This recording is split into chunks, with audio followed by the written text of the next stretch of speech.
Bonjour à tous, salut les frérots, on se retrouve aujourd'hui pour un nouvel épisode de RTM. Tu veux connaître les infos sur le marché des transferts? C'est parti. Avant que ça commence, compte sur toi pour mettre un petit like et t'abonner.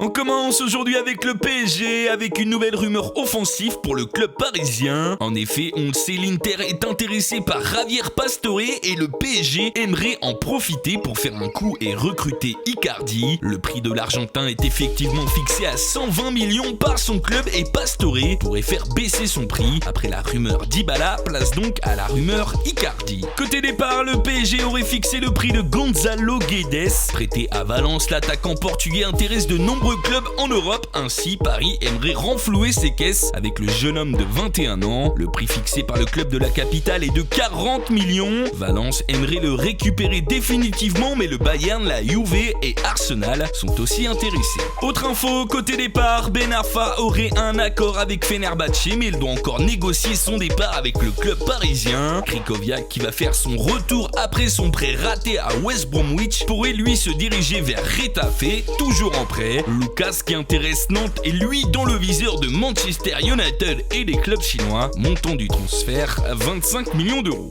Du côté de Saint-Etienne, comme prévu, ça bouge aussi et une première arrivée est imminente. Et il s'agirait d'un défenseur. Il pourrait s'agir de Da Silva, le défenseur de Caen, ou de Herel, celui de Troyes. Mais les Verts ne veulent pas s'arrêter là et veulent avant la semaine prochaine s'attacher les services d'un attaquant et d'un milieu. Majid Waris, qui est peu utilisé en Ligue 2 par Lorient, est une piste. Mais attention, le Stade Malherbe de Caen est aussi sur le coup.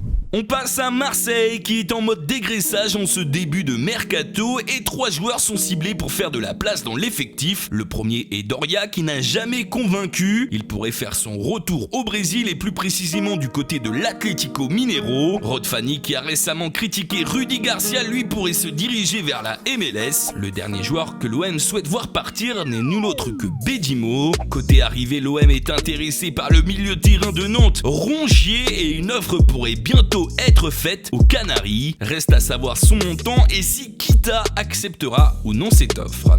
On passe à notre tour de France des rumeurs et des officialisations et on commence à Montpellier, qui a officialisé l'arrivée d'Ambroise Oyongo. Le latéral gauche de 26 ans débarque de l'Impact Montréal. À Caen aussi, on a officialisé l'arrivée du premier renfort, Timo Stadsviski. L'international U19 finlandais arrive en Normandie et y a signé un contrat de 4 ans et demi. L'ailier droit jouait en D1 finlandaise dans le club de Rops. Côté rumeurs, Lyon a fixé ses objectifs du mercato et souhaite absolument une doublure à Mariano Diaz, mais aussi un milieu de terrain, alors qu'à Nice, Schneider pourrait quitter la Côte d'Azur. En effet, le Los Angeles Galaxy est intéressé par le néerlandais. On part à l'étranger et plus précisément en Espagne où le Barça et le Real sont en feu. Côté catalan, l'annonce de Nike a énervé la direction de Liverpool et les négociations continuent donc pour Coutinho. On parle maintenant d'un montant de 150 millions bonus compris pour le Brésilien. Certains parlent même d'un prêt pendant 6 mois à Liverpool et d'une arrivée seulement en Catalogne cet été. Mais Coutinho n'est pas la seule piste voulue par les Barcelonais. Hier, la presse espagnole et allemande ont annoncé que le transfert de Goretzka vers le Bayern pour cet été était acté, mais le Barça n'a pas dit son dernier mot et négocie toujours avec Schalke pour l'Allemand. Défensivement, il y a aussi des pistes pour les Catalans qui s'intéressent notamment à Christensen, le défenseur de Chelsea. Malgré tout, celui qui commence à avoir de plus en plus de temps de jeu avec les Blues est actuellement en négociation pour prolonger. Côté départ, ça se complique pour Arda Turan qui négocie avec plusieurs clubs turcs, mais son salaire pose problème. Son agent négocie maintenant avec Milan et Everton, même si le milieu de terrain n'exclut pas de rester en Catalogne au moins jusqu'à l'été pour trouver une meilleure porte de sortie.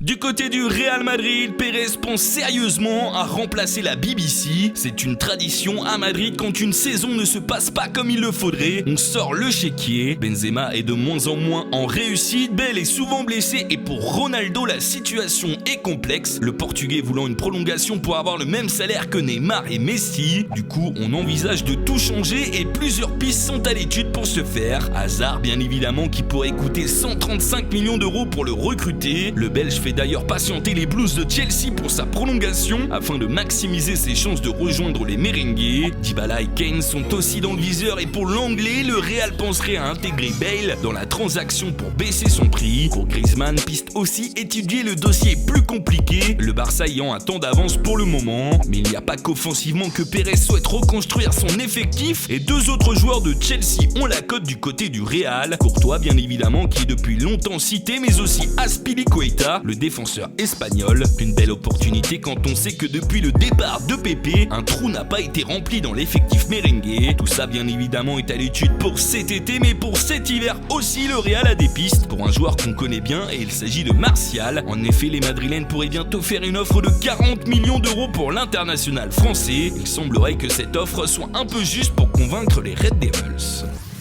On part maintenant en Angleterre où dimanche Gabriel Jesus s'est blessé avec City lors du match nul 0-0 contre Palace. Du coup les Sky Blues réfléchissent à la possibilité de recruter un joueur afin de compenser cette absence. Et bien sûr le joueur voulu par Guardiola est évidemment Alexis Sanchez. Les Citizens pourraient du coup être plus pressants afin de recruter le Chilien, lui qui est en fin de contrat en juin prochain.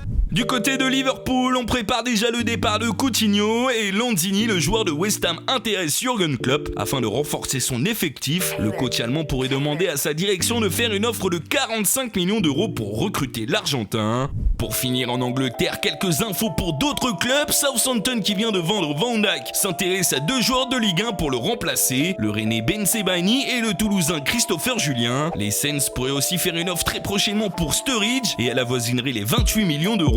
On termine par le transfert d'Adrien Silva qui arrive enfin du côté de Leicester. Lui qui n'avait pas pu quitter le Sporting cet été à cause de 14 secondes de retard en fin de mercato, portera bien le maillot du club anglais pour cette fin de saison. Voilà les frérots, ce RDM est terminé, j'espère qu'il vous a plu. On se retrouve demain pour un nouvel épisode. En attendant, n'hésitez pas à partager, liker et à vous abonner. Bonne journée à vous, tchuss. I used to have all of these people I die for, but now they're all dead to me, homie. I used to have people I try to provide for, but now they all pray for